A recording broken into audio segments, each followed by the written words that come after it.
Well, Coach Doherty, thank you so much for joining me on the highest level here today. And you have a new book out, Rebound, from Pain to Passion. And we're going to dig into that in your head coaching background. But I want to take you back to kind of your development as a coach. And obviously you were a player for some really great North Carolina basketball teams. And just want to hear, I think from the start, playing under Dean Smith, what did you learn about him, about coaching while you were a player at North Carolina? Oh, gosh. I mean, I don't think we have enough time to cover that in this, podcast, but I think, I think you don't realize what you're learning till you are later in life. I, as an executive coach now and author, the lessons come rushing back. It's like being raised by your parents and they're telling you certain things. And at the time you don't really get it. And at times you might not even like it until you get older and you have your own kids. And then the things that your parents said to you, you're saying to them, right? So we become our parents. And I feel like the lessons that I learned through Coach Smith are continually to come out. I have to sometimes catch myself because I don't want to quote him so much that people get tired of it. But, it's all, to me, it all starts I had a call today. I do a monthly webcast and it's free. I mean, you could join in and it all starts and ends with leadership. And, you're only going to grow to the level of the leader as a company. And so the more the leader grows, the better the company will grow. It's very fundamental. I was blessed to have played for one of the best leaders in any industry, whether it be college basketball or business, in Dean Smith. And the more I learned, the more I realized how smart he was. For example, culture is a big thing in leadership. And we had a great speaker. I'm a Vistage chair. We had a great speaker, David Friedman, who has a book out, Culture by Design. And he talks about intentionally driving culture, because I think culture, sometimes we think, I'm a good guy, I'm a hard worker, I partner with a good person who's a hard worker. And as a result, we're going to attract good people that are hard workers and the culture will just happen organically. But it gets diluted with each person you hire. So it has to be intentionally driven. And Coach Smith intentionally drove the culture each and every day. And I really didn't understand that till this year when David Friedman talked to our group and I read his book, that Coach Smith intentionally drove that culture and made things become ritualized and habit forming. You've got to have core values. It starts with core values. And then you've got to recruit to your core values. You have to train to your core values, and you might have to fire to your core values. And when I played at North Carolina, it was play hard, play smart, play together. So we're going to play hard. We're going to play all out.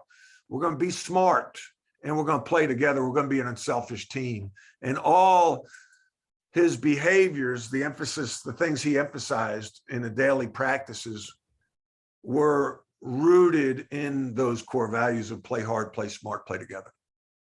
Yeah, and I love hearing that. I think a lot of times, and I've even seen this in my experience as a coach, sometimes we say something or we have something written on the wall, but we don't actually live out those values in everything we do and in our daily behaviors. What ways was Coach Smith kind of making sure that you guys were playing hard, playing smart? Was it just as simple as talking to you about it? Or was it just everything that was emphasized within the program? Well, it's accountability, right? It comes down to accountability. I think some leaders, if you don't have your behaviors written out, like, what are the behaviors, your core values? My core values are respect, trust, commitment, positivity. Now, respect to me is different than maybe how you view respect. So respect to me is, someone walks in a room, you stand up, you shake their hand, you give them good eye contact. So I have to then create the behavior of, okay, when somebody walks in the room, I expect everyone on our team to stand up and greet them with a good handshake and good eye contact. Because some people, didn't grow up like I grew up, right? So some people, and I learned this the hard way, to me, eye contact's a big thing in communication and showing respect. But in other countries, eye contact is disrespectful. It's a sign of disrespect. So if you gave eye contact to people who are older than you or in a higher position, you're telling them you disrespect them. So I had players from Senegal, West Africa, and I got upset at them because they were not giving me eye contact in a team meeting. And one of them came up to me afterwards and said, "Coach, in our country, that's a sign of disrespect." So you have to be aware of who's on your team, what cultures they come from. And just because something's respectful to you, it might be counter, to another person on your team. And so now you have to get inclusion, you have to get buy-in, and then you have to spell out the behavior you want that supports the values of your organization and make those become habitual by repeating them on a regular basis throughout the organization and reward. Coach Smith was so good at praising the actions he wanted repeated. So he would catch you doing that right. Hey, good job of giving me eye contact. Good job of standing up when someone walked in the room. Conversely, if he had something that he was emphasizing that day, like sprinting the floor, which supported the behavior of playing hard. Well, if you didn't sprint the floor, he might put you and your team on the baseline and run a sprint, or he might have you switch your jersey from, I was on the starting team most of my career, the white team to the blue team. And the worst thing he could say to me was, Doherty Exum changed jerseys. Cecil Exum was a player on our team who was on the backup team, the blue team. And when he did that, then if I had any pride, I'd make sure I played harder, played smarter, and played more together than ever before. Yeah, and it sounds like there was just an understanding, number one, of how Coach Smith was acknowledging these correct behaviors, but also if you fell out of line, you knew exactly what it took to get back in favor. And that's great, just in terms of Coach Smith having like very simplistic values that he coached the team with and was looking for in his players. You guys had a ton of talent on the team that you played on in college. Typically there might be one, maybe two NBA players on a team. You were kind of in this magical time for North Carolina basketball where you had basically an entire starting five of players that were going to be professional players. And so what were some of the characteristics that you noticed, maybe not at the moment, maybe so, but definitely upon reflection that yes, these guys had talent, but maybe they had other traits to Coach Smith's values that you just talked about? I think we were mainly high character guys, unselfish. I think that was probably the number one thing, was we were unselfish. We shared the basketball. We didn't promote. It wasn't individualistic. It was all about team. And, that's what Coach Smith promoted. Again, play hard, play smart, play together. And everything was, if you scored a basket, you pointed to the passer because he wanted you to acknowledge that you didn't do that by yourself and to give praise to the person who was unselfish enough to pass the ball to you. So to promote the teamwork, pointing to the passer was such a big part of Coach Smith's system and the culture of recognizing the unselfish play of a teammate. Very cool. I had not heard that before. That makes perfect sense now that you're explaining it. Very neat. And, you finished your playing career and then you began kind of your journey as an assistant coach. You spent a lot of time at the University of Kansas in the 1990s, working under Roy Williams, and you guys had a lot of great talent coming through there, a lot of successful teams. Just talk a little bit about how that experience prepared you to be a head coach and really just your development as an assistant coach during that time. Well, working for a Hall of Fame coach like Bob, I work for a Hall of Fame coach, Bob McKillop at Davidson. He's not quite in the Hall of Fame yet, but he will be.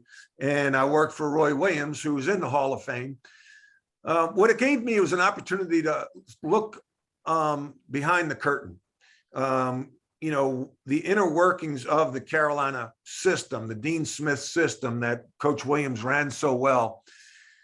It gave me the understanding of the system. I think two things are necessary for a successful organization. One is the culture, two is the system. You need to have systems in place to hold people accountable, to make sure things don't fall through the cracks. And so I got to see behind the curtain of how the Carolina basketball program was run. And that was a huge opportunity for me. However, the thing that I didn't learn, I learned after I got fired at North Carolina. And I think I learned the system, but I was on a call today. I have a monthly Rebound live webcast. It's open to anybody that's interested in leadership. And we talked about, Chuck Garcia talked about three things in a new leader that people are looking for today: grace under fire, empathy, and conflict resolution. And, that's not like old school. Like old school was, I'm command and control was a term we used. And so the 5 soft skills that are now in the top 5 skills on LinkedIn: creativity, persuasion, collaboration, adaptability, and EQ. So emotional intelligence, which I didn't learn till 2003, till I lost my job, is such an important part of leadership that Coach Smith had.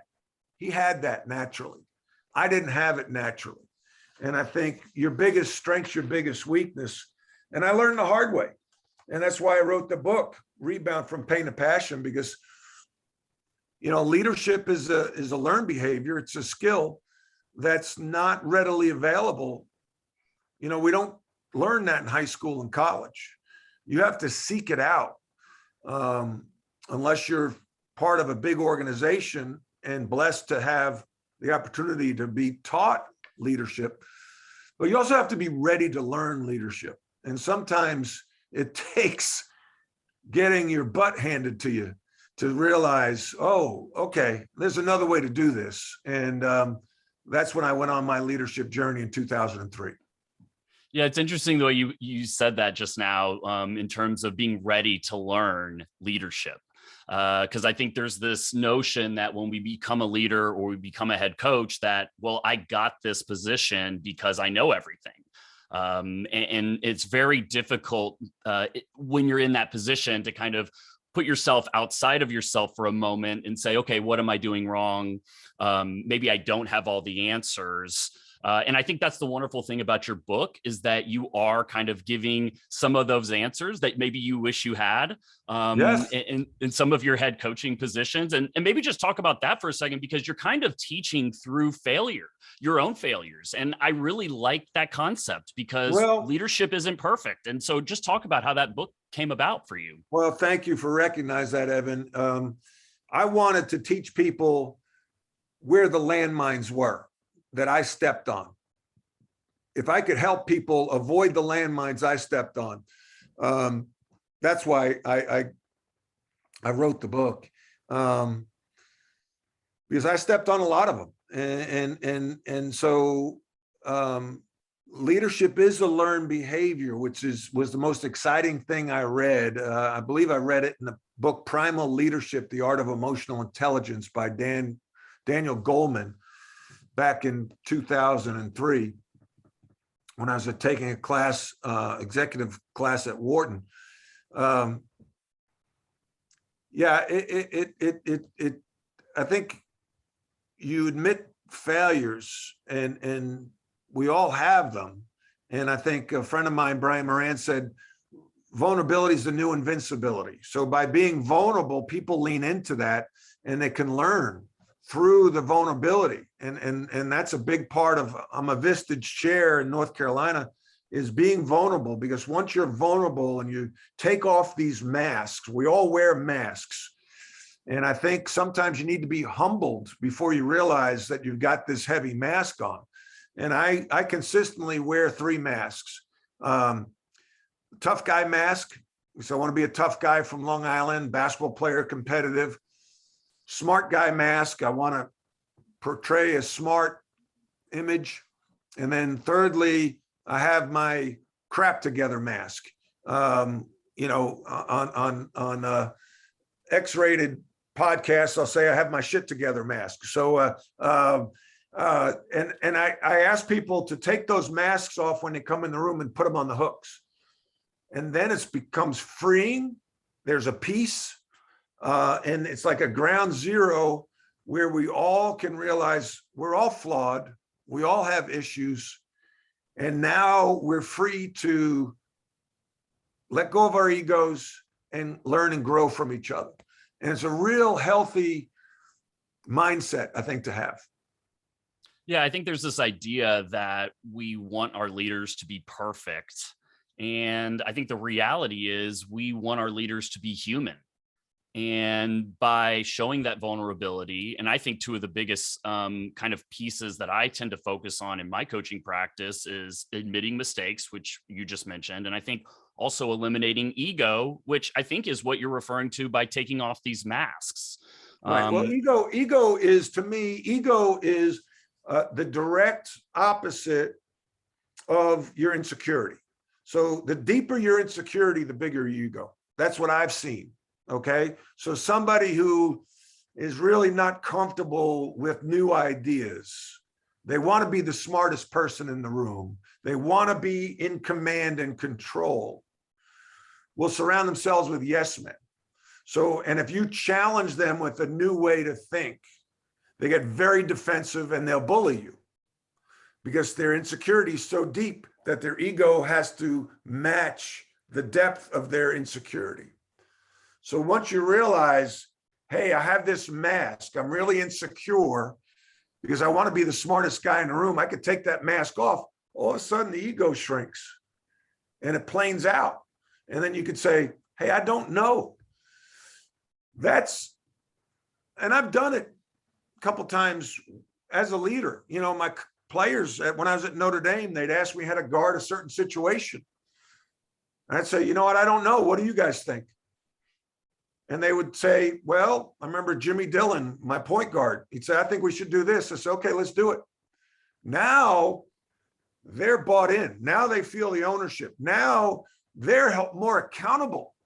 Now they're going to do it to the best of their ability because it's on them. It was their idea. It was not me controlling their mind and their thinking. So I encouraged their input.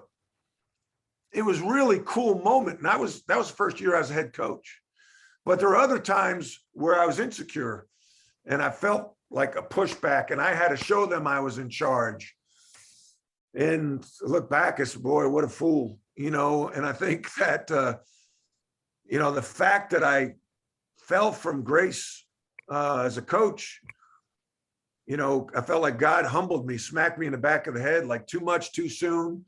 And I steal a line from Robin Roberts. She says, make your mess your message. And my mess was that I was not a good leader, that I made a lot of mistakes.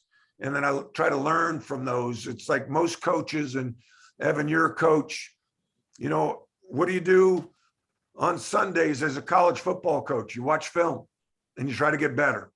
And as a leader, I try to look back on my career in the book, Rebound from Pain to Passion, and saw where I made mistakes and where I wanted to get better and share that with other people. So hopefully they would learn from the mistakes I made. Yeah. And it's such a great message too. You know, you mentioned these executive classes you took. Did you say Wharton is where you took them? I took some at Wharton. I took some at the Darden School at UVA. And I worked with some executive coaches, namely Fran Johnson and Dr. Jerry Bell in Chapel Hill. I like to learn. And Fran Johnson said to me, you're a lifelong learner. And I said, what is it? Like, I never heard that term in 2003. And I do like to learn. I'm curious. And I think that's something we need to look at in the people we hire. Again, I was on my Rebound Live webcast today, and we talked about core values and hiring to your core values. And someone said their organization, one of their core values is embrace curiosity. We should never stop asking why you do it that way. Why? Well, the old command and control person would say, we always do it that way. And like, well, does that make it right? Like, we should welcome curiosity. And so, yeah, it's why do you do, like, I like to ask questions. How do you organize your day? I'm a fundamental guy. I'm a coach. You're a coach. Blocking and tackling. What's your system? Routines of success. How do you handle tasks? How do you process, someone wants to meet with you. How do you process that? If I said yes to every meeting, I wouldn't have time to get work done. How do you process a meeting request? I was blessed in Dallas to play golf with George Bush. And I rode in his cart for 9 holes. I asked him, how do you handle your day? Like, you're the president of the United States. Like, what time do you get up? Do you work out? How do you return phone calls? He would write, I think, 5 handwritten notes a day. I've got one on my wall here in my office. How do you manage requests? How do you delegate? How do you manage your staff? It was pretty cool to have that conversation with him. Yeah. Any insights to that convo that you can share with us? Any takeaways that you had? Well, I think most good leaders have a routine and have good people around them. And one thing he did, he got up and worked out every morning. I don't do that very well. I'm trying to get into a routine of walking at lunch because I don't really care to get up early and work out. It's not my favorite thing to do, but I realize the necessity of it. But the routine, the delegation, I think all good leaders delegate. A friend of mine in one of my Vistage groups talks about, can you do it in 10 minutes? If not, can you delegate it? If not, schedule it. It's prioritization. It goes back to things. What do you do? What are the 3 things you do well, you like to do, that you need to do for your business to be successful? Delegate the rest of them. When I was a head basketball coach, I like to plan practice, strategize. I like to recruit, and I like to raise money. I did not like basketball camp. I did not like getting involved in, the making sure kids followed up and went to class and checked on their grades. Now, that was important. I had somebody else do that. Camp was important. I had somebody else do that. They reported to me. I got updates, but I wasn't doing that. Recruiting, coaching, raising money, I was the point man on that. And that gave me energy. There's things that we can do, but we don't like to do, that suck the energy out of us. So as the boss, you get to augment the skills that you are good at with the ones you're not or don't like by hiring people, bringing them on your team that have that skill set. And I think that's an important part of team building. Patrick Lencioni spoke at our Vistage Chair World a couple of weeks ago, and he talked about, building a team and basically augmenting your skill set with other people that fill in the gaps. Yeah, You've been a so football crucial. coach. You've been a football coach. You can't have a team of quarterbacks. You No, better you have some cannot. linemen. You better have a running back. You better, And this is interesting because as you're talking, I'm thinking of a coaching staff, right? Yes. Like you're talking about people that have certain strengths, maybe that they're not as strong as other places. And this goes back to a leader hiring for those specific things. And I think, Yep. you talked about questioning why, or looking at why we're doing things. And I think a lot of times we fall into this routine of, well, it's been successful in the past. Oh, well, we did this at Kansas. We did this at Davidson. This is just what we do. Instead of taking a step back, does that always have to be driven by the leader? Or do you think that has to be built into the culture of that coaching staff?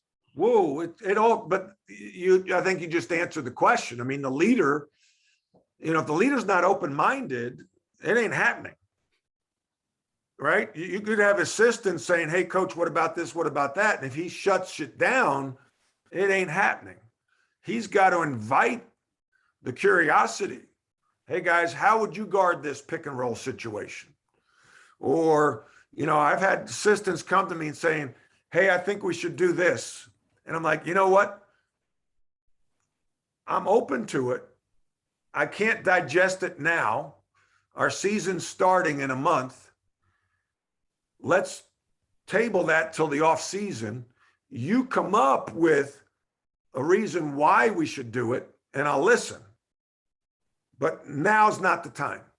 Now, they may say, what about this drill, coach? I saw this drill on a video, or, I know somebody else uses this drill. I've gone to another practice. Maybe that's something to say, okay, I like that drill. You run it. You run the drill. Help me understand it, but I don't understand it inside and out. You run the drill. So you delegate, and that empowers them. And now if it doesn't go well, you can't crush them. You got to say, what did you learn from this? How can we get this better? Because I think that's a mindset. It's not what happens to you, it happens for you. So when you fail, and coaches fail in games, they fail in practices, what did you learn from it? It's not, oh my gosh, you stink. I can't believe, Evan, you brought that drill to practice. It's my fault because one, I hired you, two, I allowed you to do the drill. So I didn't either go through it, I didn't ask enough questions, or you just maybe froze up. All right.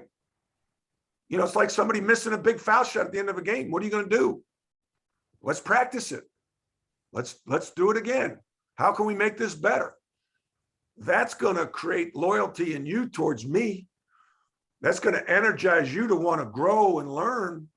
And it's going to want the other coaches to feel the same way too, as opposed to if I said, Evan, you dummy, I can't believe you brought that piece of crap drill to me.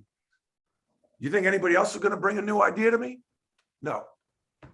I've seen this happen in staff rooms before, exactly what you're talking about. And you can't just say that you want to empower your people, and you can't just say you're open to new ideas, but then not behave accordingly. Back to what you referenced before with your core values and living those core values out.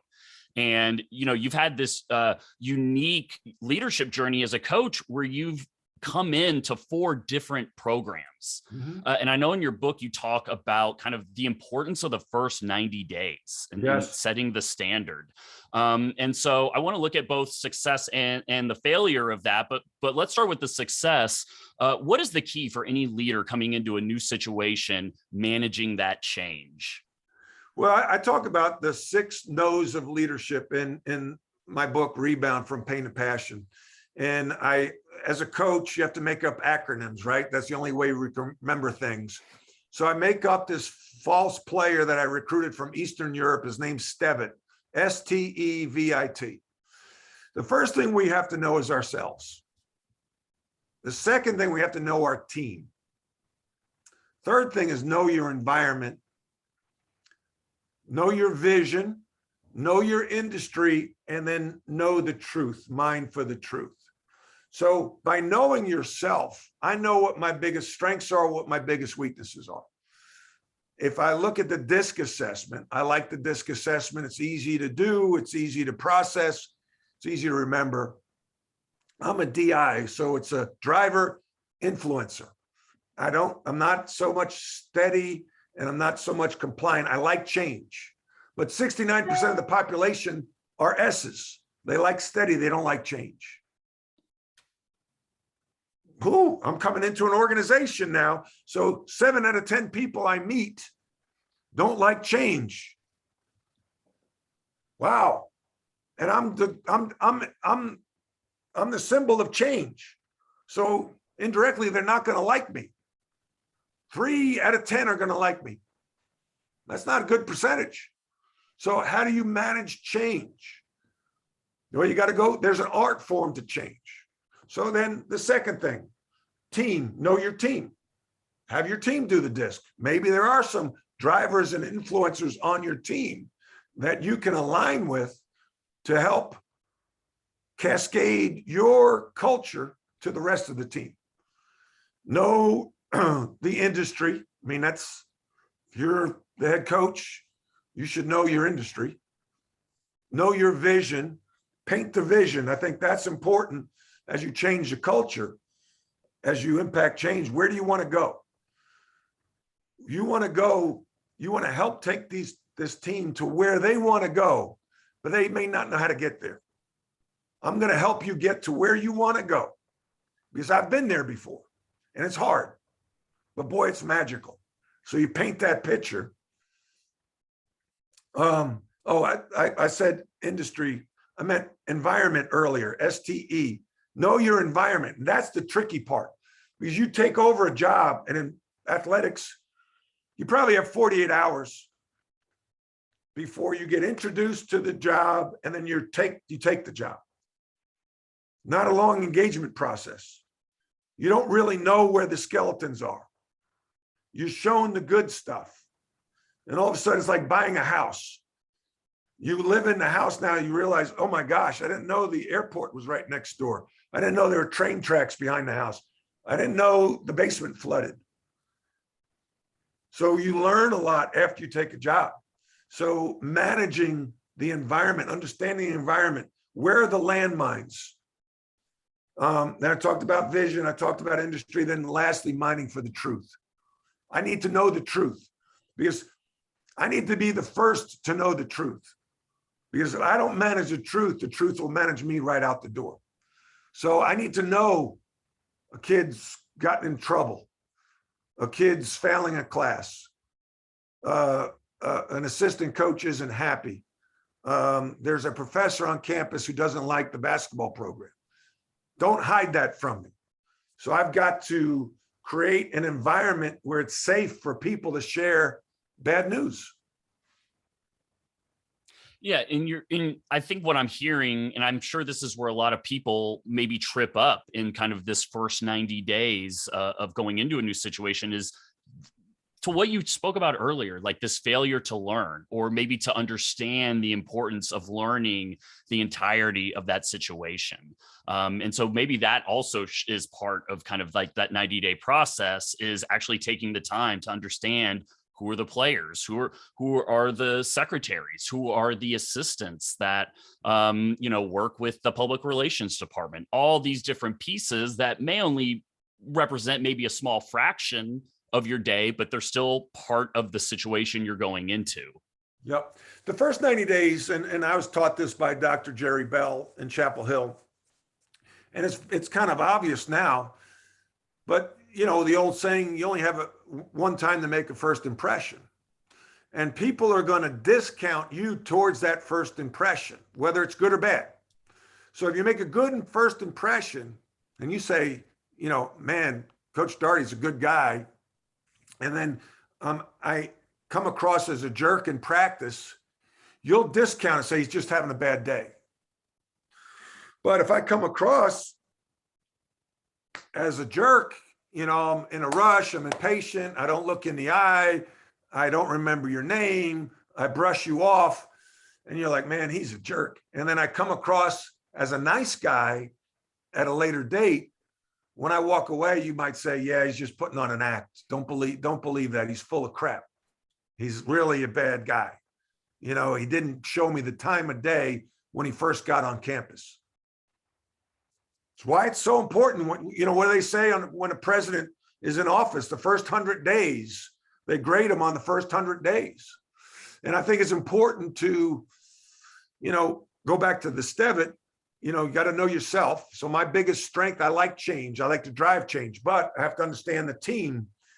Most people don't like change. So I got to be slower with incorporating change, knowing your environment. How can you learn the environment? Well, you got to ask good questions and maybe find a partner that's been in the organization for a while that can be trusted, that can tell you, hey, just so you know, you pay close attention to that person, to this department. You know, this has been an issue in the past. You know, here are the landmines.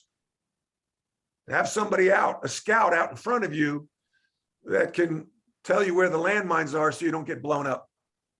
Yes, so crucial. And like you said, that first, you know, those honeymoon days early on, they quickly dissipate. You know, once the games start, you know, I think Urban Meyer is experiencing this right now as head coach for the Jacksonville Jaguars. This ain't college football anymore. No. They don't care about championships you won 10 years ago. They care about right now. And, you know, interesting just listening to you, and you're right. You know, all these things have to be understood going into any situation. And that happens through experience. You could read it in a book. You can read it in my book. Doesn't make you a good leader. You really got to experience it. And I talk about executive coaching or leadership's like golf.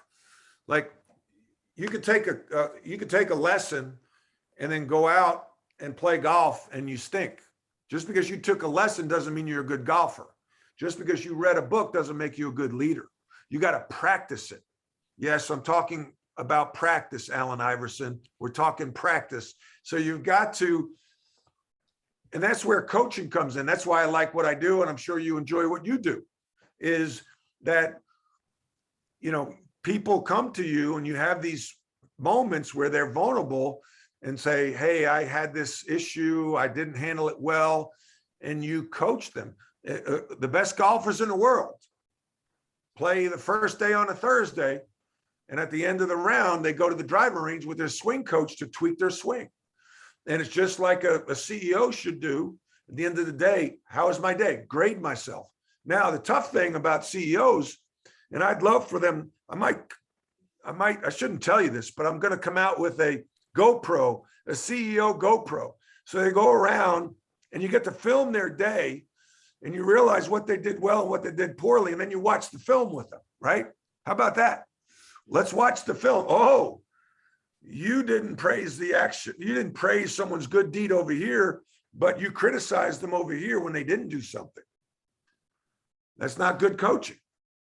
And showing them how they're being perceived as a leader as well, which I think is sometimes overlooked. They look at it as, well, I'm holding everybody to high standards, but you're coming across as a jerk to the people that are experiencing you. Well, I love this line. I'm just passionate about what I do. And so that's their excuse for being an asshole. Oh, so you're just an asshole. That means substitute asshole for passionate. You can still be, don't you think Tony Dungy was passionate? Dean Smith was passionate. Tony Dungy never curses. Dean Smith never cursed. I wasn't that good. So when you're winning, people say, oh, he's intense. He's passionate. And when you're losing, you're too hard on the players. And that was me. My first year at North Carolina, we won. I was intense. The next year, we were 8-20. I was too hard on the players. There's got to be a middle ground.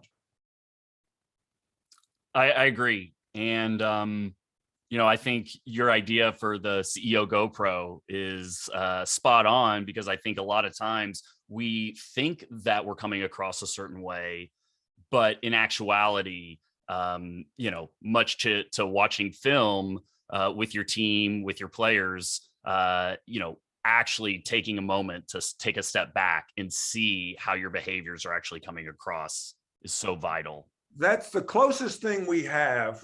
Two things, Evan, as I put up two things. The closest thing we have in the business community are 360-degree surveys, but they're not real time, right? That takes a couple of weeks for that to get completed. And a lot of damage can be done in those 2 weeks. But that's something that changed me significantly, is getting 360-degree surveys done after I left North Carolina. And Dr. Bell initiated that for me. That was my film. And the other thing I recommend, and I talk about in the book, is having a truth teller on your staff. Now, if you're married, most people have their spouse as their truth teller. Mine is a great truth teller. I just wish she wouldn't be so good at it sometimes. But if I was a head coach again, I would have my lead assistant would have on the business card, Evan Burk, truth teller. That's it. So that's like a pass for you to come to me whenever you want and tell me what's on your mind and deliver bad news. Say, Coach, I thought you disrespected Joe in practice today. And now I give you that pass. And the first time you use the pass, you're going to be like, Coach, I think you were too hard on Joe today. It's going to be like waiting for the bomb to go off. And then I've got to say, Evan, wow, thank you so much for coming to me. I got to praise the actions I want repeated. Thank you so much for coming to me. I know that's not easy. And yeah, I probably was hard on Joe. What do you think I should do? How about that? Now, I could disagree with you. I could say, Evan, hey, yeah, but I think he deserved it. Or I was trying to send a message to the rest of the team. Joe can handle it. But I've got to praise that actions that you delivered me, that bad news, that difficult news. So now we model that for the rest of the team. So people, then the assistants can go to you with bad news. You can come to me. They can come to me. It's created a safe environment in a conference room, because there's so many times, like, let's say you're in charge of academics and our star player's name is Joe. And I come to you and say, Joe's doing well in school, right? What am I telling you?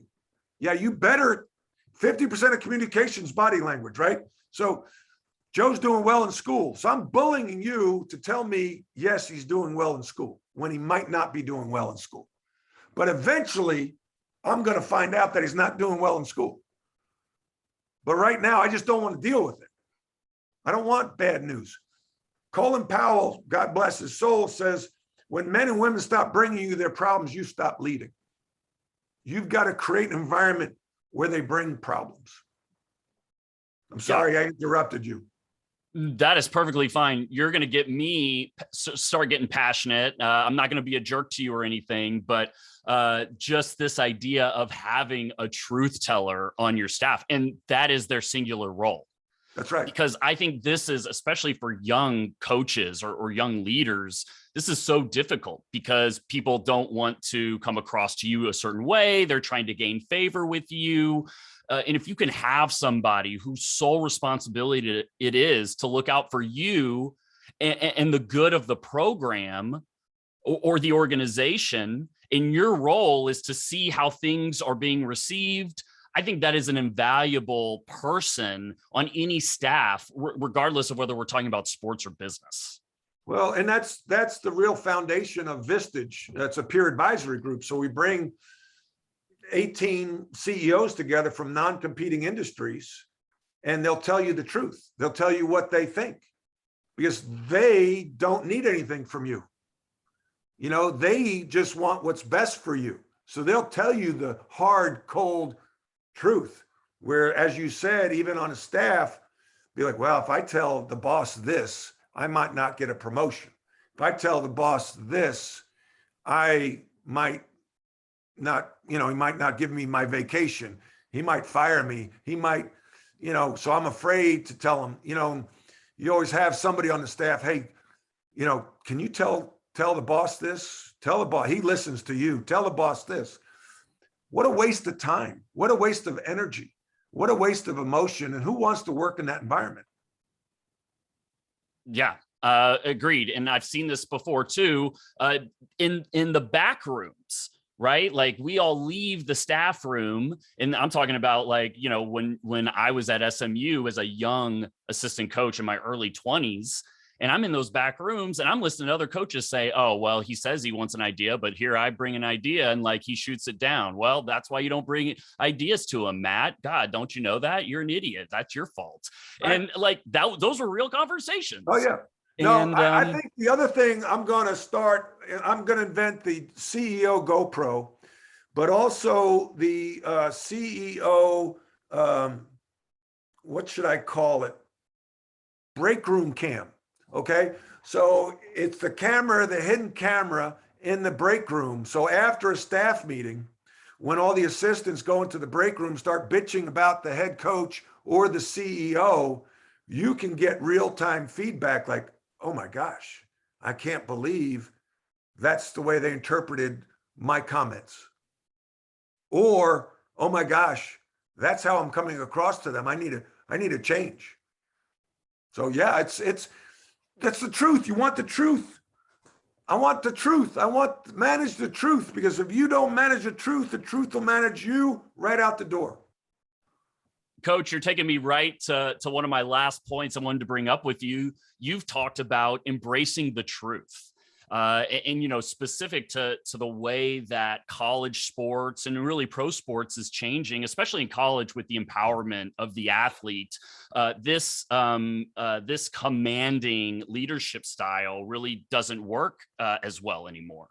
And I just want to know, in terms of like character evaluation, you've been around a lot of great players. You've recruited a lot of players over your career. What are some of the common intangibles or character traits that you've seen that have led to players being successful, and kind of like connecting it to this ability to embrace the truth and not take what you tell me, which might just be coaching, as a personal attack on myself? Is there certain things that you've done in your career in terms of that character evaluation? Yeah, I think,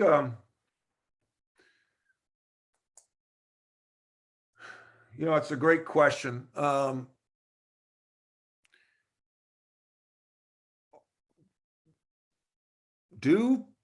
Can players handle the truth? Can they take coaching? And you've got to see that, like when you're watching a kid come off the court in a high school game and the coach is correcting him, does he throw a towel? 50% of communication's body language. So how is he receiving that information? I have a great picture that I share in some corporate talks of Michael Jordan on his knees, wide-eyed, looking right at Dean Smith as Dean Smith is talking to him. Is he a good listener? Can they take instruction, or are they insecure and get defensive and deflect? Can they be held accountable? Or do they like to learn? Why do they play the game? Do they love the game? Is there a love of the game, or are they playing it because of the benefits of the game? Are they playing it because they're tall? Are they playing it because they're good at it? If a 7-footer was playing, would he play the game if he was 6 foot tall? So I think, what's their love of the game? Because it's going to get hard at some point, and you've got to embrace the grind. Jack Welch talks about the 4 E's in his book, Straight from the Gut. And the first E is energy. The second one is energize others. The third is execute. The fourth is with an edge. And so when I read that, I thought it really was a great description of Michael Jordan. Michael brings great energy to practice. He energizes his teammates. He executes. He'll run a play under pressure, and he plays with an edge. I mean, he's gonna get to his spot. He's gonna compete for that loose ball. He's gonna fight you. And that's wrapped up with passion. Are you passionate about what you do? And I think that that's the type of player that I enjoy coaching. Yeah, and this is a tough aspect because I think what gets a lot of publicity is the talent, plain and simple, or maybe in basketball, like the pure athleticism of some players. And I know as coaches, I've been guilty of this in my career. I've seen it on staffs. You kind of get seduced a little bit by that talent, and you start almost like making excuses before you even need to. Oh, well, he didn't look this coach in the eye because him and this coach had this thing back in his freshman year. And I think what you just said is so perfect in terms of, like, yes, Michael Jordan is this great player and he worked very hard to become that talented, but he also brings all these other pieces that have a compounding effect on everybody around him. Well, it comes down to you hit the nail on the head. I call it being intoxicated with talent. Okay, so I see somebody who can put his head on the rim. He's fast, he's quick, and you start saying, "Well, he just smoked a little bit of dope." It's just a friend gave it to him. And he showed up for practice late, but he doesn't have a car, and you, like you said, you start to justify things, and I and then it bites you in the ass. Character wins championships. Give me the best players don't always make up the best teams, but the best teams always win. A friend of mine, Gordon Chaser, used that quote. The best players don't always make up the best teams, but the best teams always win. And so what makes up the best teams? There's got to be some talent, yes, but they've got to have the character, the skill. Tom Brady was a 6th-round draft choice. A lot of people passed on Tom Brady. Even the New England Patriots passed on him 5 times. Everybody passed on Tom Brady, yes. Right? Yep. I mean, so those are the things, the soft skills, the things that are hard to measure, work ethic, capacity for work, how they see things, how they deal with failure, leadership skills. They're hard to measure. And, then you get the right player and you get the coach combo that can stoke that, whether it be Bill Belichick for Tom Brady or Dean Smith for Michael Jordan. Yes. Yeah. And that's the beauty of coaching. You've seen it as a football coach, and you've seen it as an executive coach. I've seen it as a basketball coach and as an executive coach. And that's why we do what we do.